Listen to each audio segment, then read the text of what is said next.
नमस्कार, स्वागत है आपका। आप देख रहे हैं इंडिया टीवी। आपके साथ मैं हूं प्राची पाराशर। दोपहर के 1 बज चुके हैं। वक्त हो गया है कहानी कुर्सी की का। आज हम बात करेंगे राहुल गांधी के उस बयान की जिसके बाद सियासी गलियारों में कई तरह की चर्चाएं हो रही हैं।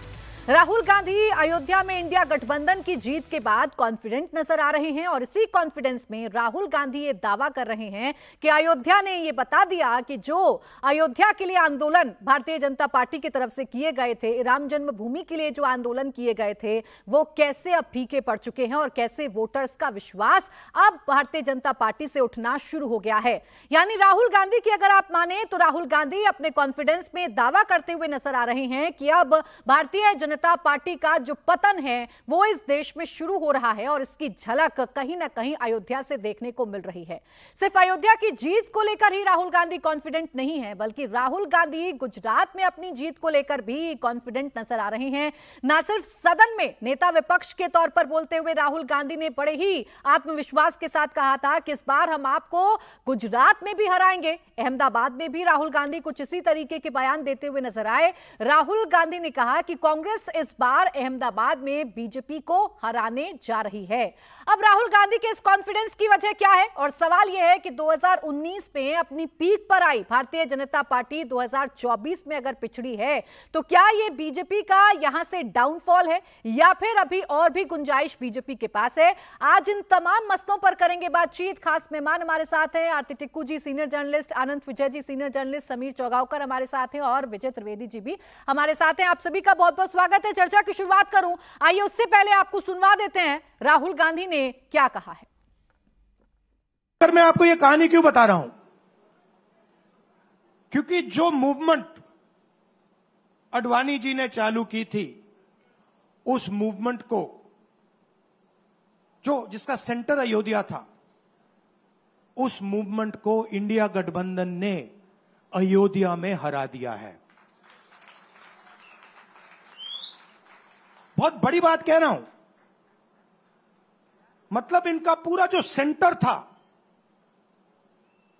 वहां पे हमने, आप जैसे कार्यकर्ताओं ने, कांग्रेस पार्टी के कार्यकर्ताओं ने, और आप जाके पूछिए वहां पे समाजवादी पार्टी के किसी भी नेता से पूछ लीजिए और वो आपको बताएगा कि कांग्रेस पार्टी का कार्यकर्ता बब्बर शेर जैसे हमारे साथ खड़ा हो गया था, 1 इंच पीछे नहीं हटा।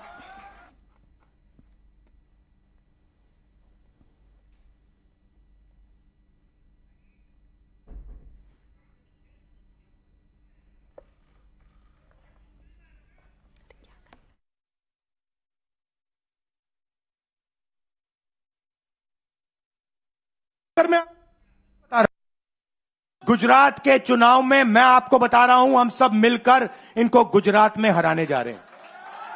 जो हमने कहा, और लिख के ले लो, कांग्रेस पार्टी की जो आत्मा है वो गुजरात के चुनाव में लड़ेगी और नरेंद्र मोदी और बीजेपी को गुजरात में जैसे हमने अयोध्या में हराया है, वैसे ही हम गुजरात में इनको हराने जा रहे हैं। कौन हराएगा? हमारे लीडर हराएंगे, हमारे बब्बर शेर टाइगर हराएंगे। तो राहुल गांधी का दावा आपने सुन लिया। राहुल गांधी गुजरात में भी बीजेपी को हराने का दंभ भरते हुए नजर आ रहे हैं। हालांकि जो विधानसभा चुनाव गुजरात में हुए थे, वहां पर कांग्रेस को सिर्फ 16 सीटें 182 सीटों में से मिली थी और 153 सीटें बीजेपी ने जीती थी और जो वोट शेयर कांग्रेस का था वो 27% के करीब था। जबकि अगर आप भारतीय जनता पार्टी की बात करेंगे तो 52% बीजेपी का वोट शेयर गुजरात के विधानसभा चुनावों में रहा था। लेकिन फिलहाल राहुल गांधी पूरी तरीके से कॉन्फिडेंट हैं। और क्या विजय जी, अब राहुल गांधी ये मानकर चल रहे हैं कि राम मंदिर आंदोलन से ही बीजेपी का उदय हुआ और अयोध्या में ही हार के साथ बीजेपी अपने डाउनफॉल पर आएगी? देखिए प्राची जी, यदि चुनाव के नतीजे देखें तो एक नज़र में लगता है कि अयोध्या में हार हुई है भारतीय जनता पार्टी, और हार हुई है मतलब फैक्ट्स के तौर पर देखें तो समाजवादी पार्टी के अवधेश पासी साहब वहाँ पर जीते हैं। लेकिन यदि टोटल वोट देखें, 2019 का वोट देखें तो वहाँ पर लल्लू सिंह जी वहाँ पर थे, भारतीय जनता पार्टी के MP, वो 5,29,000 वोटों से जीते थे। कुल मिलाकर उनको 5,29,000 वोट मिले थे और करीब 61,000 वोट की लीड रही थी। इस बार 2024 के चुनाव में उन्हें 4,99,722 वोट मिले। मतलब कुल मिलाकर 30,000 के करीबन वोट का फर्क आया है। लेकिन बड़ी हार इसलिए मानी जा सकती है क्योंकि पूरा राम जन्मभूमि का, राम मंदिर निर्माण का काम हुआ, भारतीय जनता पार्टी का पूरा इशू था और उसके बाद पार्टी वहां पर हार गई। उसकी एक बड़ी वजह तो ये मानी जा रही है कि पार्टी में कुछ अंदरूनी जो राजनीति थी उसका असर हुआ है और अवधेश जी के लिए एक जातिगत समीकरणों ने बड़ा काम किया। लेकिन अब अयोध्या हार गए हैं आप, इसका मतलब गुजरात भी हार जाएंगे और पूरा देश भी हार जाएंगे। हालांकि कोई मना नहीं कर सकता कि चुनाव के नतीजे क्या होंगे, लेकिन आज गुजरात जो है 60% से ज़्यादा वोट के साथ लोकसभा में है। एक सीट भारतीय जनता पार्टी ने वहाँ बनासकांठा की हारी है। गुजरात नरेंद्र मोदी जी और अमित शाह का स्टेट भी है, मतलब वो केवल लोकल लीडर्स के भरोसे ही नहीं चल रहा। और बीजेपी के जो दो बड़े गढ़ माने जाते हैं उसमें गुजरात है और मध्य प्रदेश है। गुजरात को तो हिंदू लेबोरेटरी भी कहा जाता है, इसलिए वहाँ पर गुजरात में बहुत टफ काम है। और मैं समझता हूँ कि यदि राहुल जी ने जो 2017 में किया था, कांग्रेस ने जिस तरह से वहाँ पर 99 पर रोक दिया था बीजेपी को, यदि उस मोमेंटम के साथ वो चलते तो शायद कुछ आगे की बात बढ़ती। लेकिन उसके बाद आपने देखा कि 2022 में क्या नतीजे रहे कि वो 16 पर ही पहुंच गए हैं। तो इस तरह से एक दिन आने एक दिन जाने से, और राहुल जी बार बार प्रधानमंत्री जी के एरोगेंस की बात करते हैं, मैं उस पर उनको कोई वो नहीं टिप्पणी करना चाहता, लेकिन आप 99 सीट जीत के जिसे आपने ओवर कॉन्फिडेंस का, ओवर कॉन्फिडेंस ये एरोगेंस है ना, इसको भी आप एरोगेंस कह सकते हैं। और अब आपने सोचा कि आज ये जो हल्दी की गांठ मिल गई है, अब ये पूरा साम्राज्य हमारा हो गया। अच्छी बात है कि राजनेता को उस तरह से लड़ाई लड़ना चाहिए, लेकिन उस लड़ाई को किस तरह से वो आगे बढ़ाना चाहते हैं, क्या संगठन का काम करना चाहते हैं। गुजरात में तो वैसे भी मुश्किल काम है, अभी भारतीय जनता पार्टी के खिलाफ कोई उस तरह की पार्टी ताकत नहीं है, लेकिन राहुल जी को एक नया जोश मिला, नई ताकत मिली है। अच्छा होता कि वो उस समय जब भारत जोड़ो यात्रा कर रहे थे और गुजरात में चुनाव हो रहे थे तो तब वहाँ चले जाते, तब वो वहाँ गए नहीं थे, आज गुजरात जा रहे हैं। ये तो उनकी रणनीति है कि कैसे कर रहे हैं। और ये बेहतर बात है कि जो रिजल्ट आया उसके बाद, जिसे हम लोग उनको आरोप लगाया करते थे ज़्यादातर लोग कि वो क्या कहना चाहिए, टूरिज्म पॉलिटिक्स करते हैं, सीरियस नहीं है, मैच्योर नहीं और छोड़ देते हैं। तो अभी तो वो चुनाव के बाद से लगातार लगे हुए, तो बेहतर है, शुभकामनाएं भी हैं। राहुल गांधी बदले बदले से तो नजर आते हैं समीर जी, लेकिन अगर बीजेपी की बात करें और इसे राहुल गांधी के कॉन्टेक्स्ट में जोड़ें तो बीजेपी का उदय होना, बीजेपी का स्ट्रांग होना, ये सब कुछ राम मंदिर के इर्द गिर्द, आंदोलन के इर्द गिर्द घूमता हुआ नजर आया। कैसे हिंदुत्व की लाइन लेकर बीजेपी पूरे देश में फैलती चली गई और 2019 में अपने सबसे ज्यादा पीक पर आ गई। 303 सीटें भारतीय जनता पार्टी यहां पर हासिल करने में कामयाब रह पाई। अब इसके पीछे राहुल गांधी का जो लॉजिक है उसमें कोई दम नजर आता है क्या? यहीं से डाउनफॉल शुरू होगा बीजेपी का, या बीजेपी के पास अभी गुंजाइश है?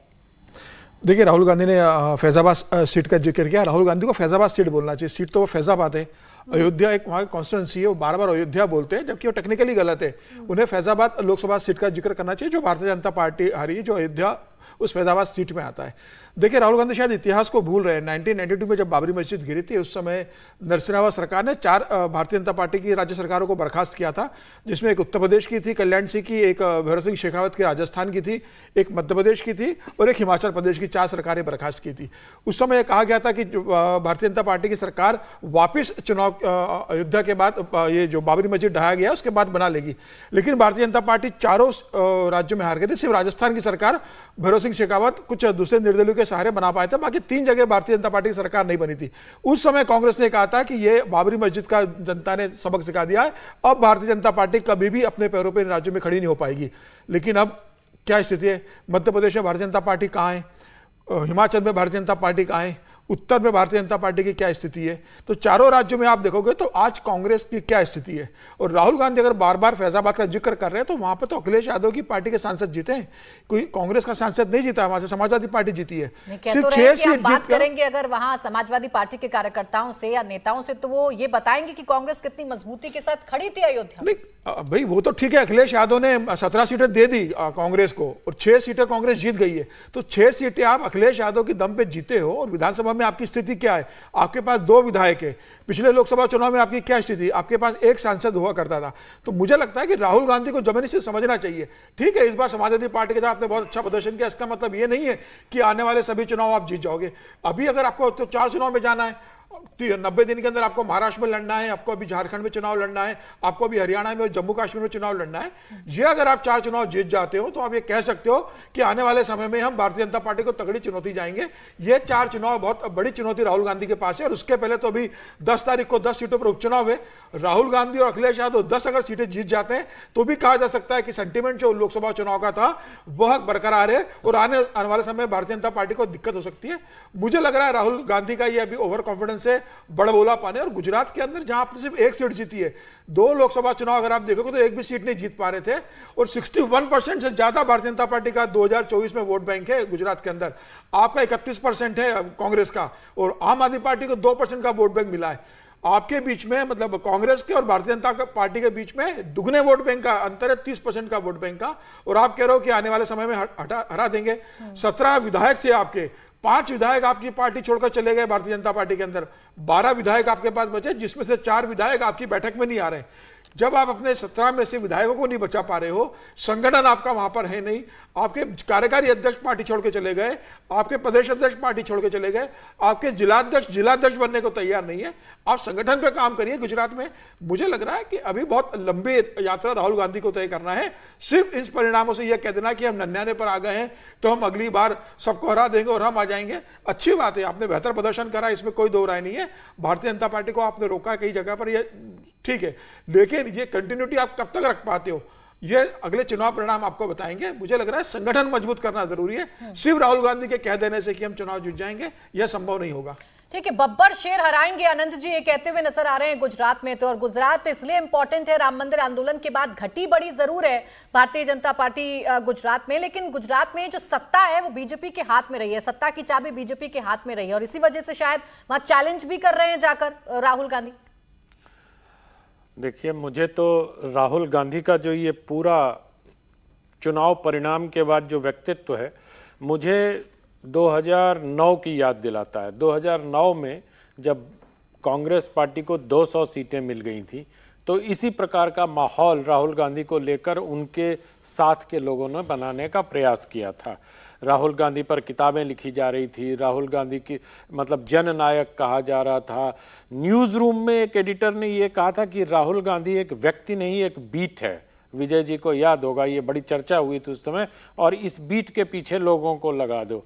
कहाँ गया वो बीट, कहाँ गया वो? मतलब उसके बाद 2011 में जब भट्टा परसौल वो गए थे, आप याद करिए, तो उत्तर प्रदेश में जब लैंड एक्विजिशन बिल के लिए माहौल बनाया गया था और पैदल चल के भट्टा परसौल तक पहुंचे थे, तो सवेरे की शिफ्ट में टेलीविज़न में काम करने वाले सारे लोगों को और जो श्रोता है उनको भी याद होगा कि लोग दौड़ते हुए उनके साथ चल रहे थे। अभी कम से कम वो स्थिति नहीं है। दरअसल होता क्या है, हम लोगों की जो आकलन करते हैं उनकी थोड़ी सी स्मृति छीन हो जाती है, हम तात्कालिकता में गुम जाते हैं। हमें सेंस ऑफ हिस्ट्री देखना चाहिए और उसके बाद राहुल गांधी का परफॉर्मेंस देखना चाहिए कि जिस प्रकार से 2009 से लेकर 2014 तक ऐसे ही बांह चढ़ाया करते थे, प्रेस क्लब में अध्यादेश की प्रतियां फाड़ दिया करते थे, तो एंग्री यंग मैन की उनकी छवि बनाई गई थी। और अभी भी देखिए जिस प्रकार से उन्होंने संसद में भाषण दिया, जिस प्रकार के शब्दों का चयन किया, मुझे लगता है कि अब वो एक जिम्मेदार पद पर हैं, एलओपी हैं। शब्दों के चयन में राहुल गांधी को बहुत सावधान रहने की आवश्यकता है, क्योंकि या तो वो शब्दों के चयन में सावधान रहें या फिर ऐसे मुहावरों का, लोकोक्तियों का या शब्द समूह का उपयोग करें जिसका संदेश स्पष्ट जाए। अब जैसे हिंदुत्व वाली बात ले लीजिए, उस पर जब प्रधानमंत्री ने इंटरवीन किया खड़े होकर तो फौरन उनको समझ में आया। तो ये सब चीजें अभी मैच्योरिटी है। वो जैसे कहते हैं हमारे बब्बर शेर कार्यकर्ताओं ने, अब इस पर तो फैजाबाद लोकसभा के जो कार्यकर्ता होंगे वो पता नहीं कैसे लग रहे होंगे, लेकिन जो वहां के स्थानीय वोटर होंगे जिनके पास कांग्रेस का कोई कार्यकर्ता अभी दिखाई नहीं देता, मैं तो बहुत जाता हूं अयोध्या और उस इलाके में जाता हूं, तो वहां लोग हंसते होंगे कि अच्छा कांग्रेस का कार्यकर्ता। वैसे राहुल जी ठीक कह रहे हैं, शेर तो एक ही होता है जंगल में, तो अगर वो उस तरह उसमें ले रहे हैं कि उनके कार्यकर्ताएं बहुत कम हैं अयोध्या में और बब्बर शेर हैं, तो मैं उनसे सहमत हूं। लेकिन मुझे लगता है कि ये बड़ी जल्दीबाजी में ऐसा लग रहा है जैसे उन्होंने मतलब सिकंदर की तरह विश्व विजय कर दिया और फतह लेके अश्वमेध के घोड़े पर सवार हो गए हैं। अब वो जमाना नहीं है अश्वमेध के घोड़े पर सवार होने के लिए। आपको अपनी चालें, अपनी बात और रणनीतिक चाल जो होती है उसको ठीक से चलने की आवश्यकता है। अभी राहुल गांधी जितने उत्साहित दिख रहे हैं, या उनके आसपास के लोगों ने जो उनका एक इमेज में कवर किया है, जिस प्रकार से उनको प्रस्तुत किया जा रहा है, वो मुझे लगता है कि आने वाले दिनों में उसको बरकरार रखना श्रीमान राहुल गांधी के लिए सबसे बड़ी चुनौती होगी। और अगर ये बरकरार रख लेते हैं तो फिर हमें ये देखना पड़ेगा कि उनके सामने जो है, मतलब नरेंद्र मोदी, अमित शाह और अन्य जो भारतीय जनता पार्टी के नेता हैं, वो किस तरह से राहुल गांधी को लेते हैं। और अभी तो गुजरात चुनाव में 3.5 वर्ष हैं, अभी बहुत समय है। उन्होंने कहा है हालांकि कि जिस तरह से मेरे कार्यालय को तोड़ा गया उसी तरह से हम भारतीय जनता पार्टी को तोड़ देंगे। अभी तो वो हिंदुओं के हिंसक होने की बात कर रहे थे। अभी वही मैं कहता हूं, शब्दों के चयन में राहुल गांधी को बहुत सावधान होने की जरूरत है। अब वो भारतीय जनता पार्टी को तोड़ देने की बात कर रहे हैं, तो क्या तोड़ना हिंसा में नहीं आता? तो मैं यही कह रहा हूं कि जब एक नेता शीर्ष पर अपनी पार्टी का, मैं मानता हूं जिस प्रकार से खड़गे साहब ने सोनिया गांधी की ओर इशारा करके कहा कि हमें बनाने वाली तो ये बैठी है, हमें राज्यसभा में ये बयान सबको याद होगा, पूरे देश के सामने वो बयान गया, तो मुझे लगता है कि कांग्रेस पार्टी के असली नेता राहुल गांधी ही हैं। उनके अध्यक्ष भी उनको ही अपना नेता मानते हैं। उस लिहाज से राहुल गांधी को एक जिम्मेदारी के तरह शब्दों का उपयोग करना चाहिए, जिम्मेदार शब्दों का उपयोग करना चाहिए। अगर वो ऐसा कर पाते हैं तो जनता उनकी तरफ देखेगी आशा भरी नजरों से। नहीं तो मुझे लगता है कि मुझे 2009 से लेकर 14 तक का पूरा कालखंड याद है, क्योंकि मैं बहुत गंभीरता से राहुल गांधी को फॉलो करता हूं। 9 से 14 भी फॉलो किया और 14 से लेकर 24 तक भी फॉलो किया और अब भी कर रहा हूं। तो उनको कितनी बार लॉन्च रीलॉन्च किया गया ये भी याद रखने की आवश्यकता है। लेकिन अब तो देखिए जगह जगह जा रहे हैं राहुल गांधी, एक्टिव भी नजर आ रहे हैं। हाथरस पहुंच गए, अखिलेश यादव हाथरस नहीं पहुंचे लेकिन राहुल गांधी पहुंच गए। आज तो बाकायदा चिट्ठी लिख दी गई है मुख्यमंत्री योगी आदित्यनाथ को उनकी तरफ से कि आप मुआवजा बढ़ाइए, जो मुआवजा 2-2 लाख रुपए मृतकों के परिजनों को दिया जा रहा है आप वो बढ़ाइए और आप घायलों का इलाज भी मुफ्त में कराइए। अब आरती टिक्कू जी, ये सब कुछ जो राहुल गांधी कर रहे हैं ये उनके इमेज बिल्डअप में काम आ रहा है, और क्या यही इनके कॉन्फिडेंस में झलक रहा है कि अब गुजरात में भी चैलेंज करने के लिए सोच रहे हैं? अयोध्या में हार के बाद आपको लग रहा है कि बीजेपी गिरेगी तो जाहिर सी बात है कि हम उठना शुरू करेंगे। प्राची जी, पहले तो ये राहुल गांधी जी का ओवर कॉन्फिडेंस 99 सीट्स पे जो है, मतलब ये मजाक के बराबर ही है। क्योंकि बीजेपी को अगर आप देखिए एंड में, at the end of the day 240 सीटें मिली। इस देश ने बीजेपी को ही सबसे बड़ा लार्जेस्ट पार्टी बनाया, और राहुल गांधी ऐसे बिहेव कर रहे हैं कि उनके पास 99 सीट्स नहीं है, उनके पास 299 सीट्स है। और इनफैक्ट चिदम्बरम का ही कॉलम आज था, और जहां उन्होंने ये बहुत साफ किया है कि कांग्रेस पार्टी को इतना भी ज़्यादा फुदकना नहीं चाहिए 99 सीट्स पे, क्योंकि उनके लिए रास्ता बहुत आसान नहीं है यहाँ से। राहुल गांधी जी बेशक ऑप्टिक्स करे, बेशक दिखाए कि वो प्रधानमंत्री, शैडो प्राइम मिनिस्टर की तरह बिहेव कर रहे हैं वो, लेकिन ग्राउंड पे जो सिचुएशन है कि कांग्रेस को ज़्यादा से ज़्यादा सीट्स जो 99 में मिली, 99 सीट्स में वो सिर्फ 9 स्टेट्स में मिली। बाकी सारी जो जनता है, बाकी सारी जो स्टेट्स है, वहाँ पे कांग्रेस अपना फुट होल्ड भी नहीं बना पाएगी। और गुजरात की जहाँ की बात है, वहाँ पे तो बिल्कुल ही नहीं सोचना चाहिए कि गुजरात में उनको कोई इनरोड मिलने वाला है। दूसरी बात ये कि अयोध्या बिल्कुल एक एजेंडा था, वो आरएसएस का एजेंडा था, बीजेपी का एजेंडा था। उसी एजेंडे ने वाजपेयी जी को भी पावर में लाया, 3 बार चुन के आए वो, और उसी एजेंडे की वजह से 2014 की भी विक्ट्री हुई बीजेपी की, 2019 की भी हुई। ये बिल्कुल समीर जी ने सही कहा कि फैजाबाद कंस्टिट्यूंसी में जो तुष्टीकरण की राजनीति हुई, जो जातिकरण हुआ, जो कांग्रेस और जो इंडिया अलायंस सपा ने जिस तरह की राजनीति की और जिस तरह का झूठ फैलाया कि बीजेपी कास्ट रिजर्वेशन खत्म कर देगी, उसका इम्पैक्ट हमने देखा।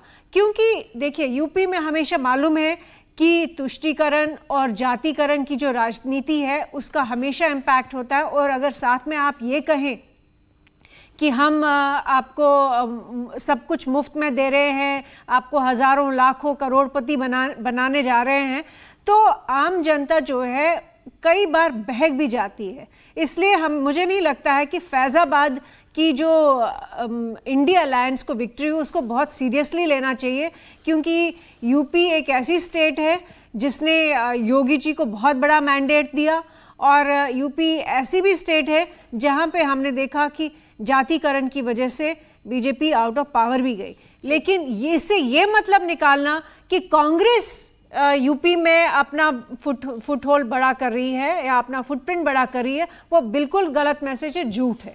लेकिन कोशिश तो कर रहे हैं ना विजय जी, 6 सीटें आपने जीती, आप हाथरस चले गए, आप यूपी को केंद्र में लेकर बयानबाजी भी कर रहे हैं, ट्रॉफी की तरह इस्तेमाल कर रहे हैं आप अयोध्या को और अवधेश पासी साहब को। नहीं, यदि आप अयोध्या की हार को, आप आज अयोध्या को आप फैजाबाद बोलने लगेंगे बीजेपी के नाम पर, तो थोड़ा सा अन्याय कर रहे हैं। अभी तक तो आप अयोध्या याद कर रहे थे, सीट को फैजाबाद कहना ठीक है, फैजाबाद की सीट है, लेकिन यदि अयोध्या की हार को भारतीय जनता पार्टी सीरियसली नहीं ले रही तो ये मुझे और ज़्यादा चिंता की बात लगती है। ये और ज़्यादा बड़ी चिंता की बात है कि अयोध्या की हार को भारतीय जनता पार्टी यदि टालने की या कारपेट के नीचे डालने की कोशिश कर रही हो तो वो बड़ा नुकसान होगा। और दूसरा, जैसे अभी समीर साहब ने भी जिक्र किया, जिन 4 राज्यों का, वहाँ कांग्रेस को अपना दिखाना होगा कंटिन्यूटी के लिए, लेकिन वो 4 राज्य कांग्रेस के लिए तो जो होंगे जो होगा, भारतीय जनता पार्टी के लिए बड़ी चुनौती है। यदि वो महाराष्ट्र हो, हरियाणा हो, झारखंड हो और जम्मू कश्मीर हो, उसमें बहुत कम चांसेस है कि भारतीय जनता पार्टी कोई बहुत बेहतर प्रदर्शन कर पाएगी। और यदि वो कहीं पर सरकार बनाने में छूट गई, यानी हरियाणा में सरकार नहीं बनी उनकी, महाराष्ट्र में उनकी सरकार नहीं बनी, तो उनके लिए ज़्यादा मुश्किल है। और अयोध्या से यदि आप नहीं चाहते हैं तो अभी जो 10 उपचुनाव हो रहे हैं विधानसभा के उत्तर प्रदेश में, वो भी आपकी आंखें दोबारा खोलेंगे। ये अलार्म वाला नहीं है। कई बार हम आलसी लोग होते हैं ना, अलार्म लगा तो देते हैं लेकिन फिर अलार्म को बंद करके सो जाते हैं। तो ये अयोध्या के अलार्म को, बयानों में कोई काट नजर नहीं आ रहा है। जब अवधेश पासी को आगे करता है पूरा विपक्ष, तो उसका काट क्या है सत्ता पक्ष? हाँ, तो वही मैं कह रहा हूँ ना, इसीलिए मैं कह रहा हूँ कि उसको आप यदि इग्नोर करेंगे या कहेंगे कि नहीं इससे कोई फर्क नहीं पड़ रहा, तो वो गंभीर बात होगी और उस पर चर्चा करनी चाहिए कि आपका पूरा का पूरा पॉलिटिकल कैंपेन अयोध्या के राम जन्मभूमि में मंदिर निर्माण को लेकर था। और यदि आप कहें कि नहीं उन्होंने एक वो नैरेटिव बना दिया जातिगत आरक्षण का, या ये झूठा था, सच्चा था, लेकिन लोगों ने उसको माना ना, इसका मतलब आपका नैरेटिव को रिजेक्ट किया। इसको ऐसे भी देखना चाहिए। तो ये अलार्म को बंद करके फिर से सोने का वक्त नहीं है, उस अलार्म से जागने का वक्त है भारतीय जनता पार्टी के लिए।